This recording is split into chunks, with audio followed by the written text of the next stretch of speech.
ಎಲ್ರಿಗೂ ನಮಸ್ಕಾರ ಪ್ರಿಯ ವೀಕ್ಷಕರೇ, ನನ್ನ ಗುರು ಪರಂಪರೆ ಯೂಟ್ಯೂಬ್ ಚಾನಲ್ಗೆ ಸ್ವಾಗತ. ನಾನು ನಿಮ್ಮ ಕೃಪಾ. ಇವತ್ತಿನ ವಿಷಯ ಏನು ಅಂತಂದರೆ, ಎಷ್ಟೋ ಬಾರಿ ನಮಗೆ ಪ್ರಕೃತಿಲಿ ಹಲವಾರು ಹಣ್ಣು ಗಿಡ ಈ ಥರದಿಂದ ನಮಗೆ ಪ್ರತಿಯೊಂದು ಲಾಭ ಆಗ್ತಾ ಇರುತ್ತೆ. ಆದರೆ ನಾವೇನು ಮಾಡ್ತೀವಿ ಅಂತಂದರೆ ಅದನ್ನು ಬಳಸ್ಕೊಳ್ಳೋದಿಲ್ಲ. ಇವತ್ತು ಹೇಳ್ತಾ ಇರೋ ಟಾಪಿಕ್ ಏನಂದರೆ, ಬಿಲ್ವ ಮರ ಅಂತ ನಾವೇನು ಹೇಳ್ತೀವಿ, ಶಿವನಿಗೆ ಬಿಲ್ಪತ್ರೆ ಹೇಗೆ ಇಷ್ಟವೋ ಅದೇ ಥರ ಆ ಕಾಯಿಂದ ಜ್ಯೂಸ್ ಸಮೇತ ನಾವು ಹಣ್ಣಿನಿಂದ ನಾವು ಜ್ಯೂಸ್ ಸಮೇತ ಮಾಡ್ತೀವಿ. ಅಂಥ ಬಿಲ್ಪತ್ರೆ ಕಾಯನ್ನು ನೀವು ತೊಗೊಂಡು ಬಂದು ಏನು ಮಾಡಬೇಕು ಅಂದರೆ ಅದನ್ನು ಒಂದು ಸ್ವಲ್ಪ ಕೆಂಪಾಗುವವರೆಗೆ ಬಿಡಬೇಕು. ಆನಂತರ ಅದನ್ನು ಒಡೆದು ಹಾಕ್ಬಿಟ್ಟು, ಅಂದರೆ ಶುದ್ಧವಾಗಿ ಹೊಡಿಬೇಕು.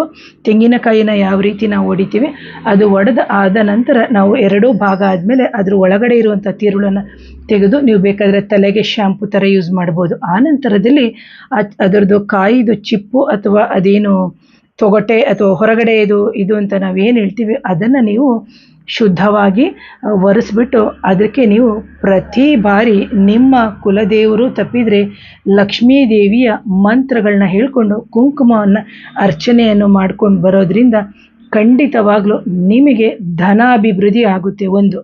ಎರಡನೇದಾಗಿ, ನಿಮಗೆ ಯಾವುದೇ ಕೆಲಸಗಳು ತಡೆ ಆಗ್ತಿದ್ರೆ ಆ ಕೆಲಸಗಳು ಸಮೇತ ನಿಮಗೆ ನಡಿಲಿಕ್ಕೆ ಶುರುವಾಗುತ್ತೆ. ಯಾವಾಗ ಅಂತಂದರೆ ನೀವು ಆ ಮಂತ್ರವನ್ನು ಪಠನೆ ಮಾಡಿಕೊಂಡು, ಈಗ ಅದು ಚಿಪ್ಪು ಈ ಥರ ಇರುತ್ತಲ್ಲ, ಅದಕ್ಕೆ ಈ ಥರ ಈ ಬೆರಳು, ಹೆಬ್ಬೆರಳು ಮತ್ತು ಈ ಬೆರಳಿಂದ ನಾವು ಕುಂಕುಮನ ಅರ್ಚನೆ ಮಾಡಿಕೊಂಡು ಆದ ನಂತರ ನಾವು ನಿತ್ಯ ಧಾರಣೆಯನ್ನು ಮಾಡೋದ್ರಿಂದ ಏನಾಗುತ್ತೆ ಅಂದರೆ ನಮಗೆ ಅಭಿವೃದ್ಧಿ ಉಂಟಾಗುತ್ತೆ. ಪ್ರಿಯ ವೀಕ್ಷಕರ, ಇದು ಎಷ್ಟು ದಿನ ಹಚ್ಚಬೇಕು?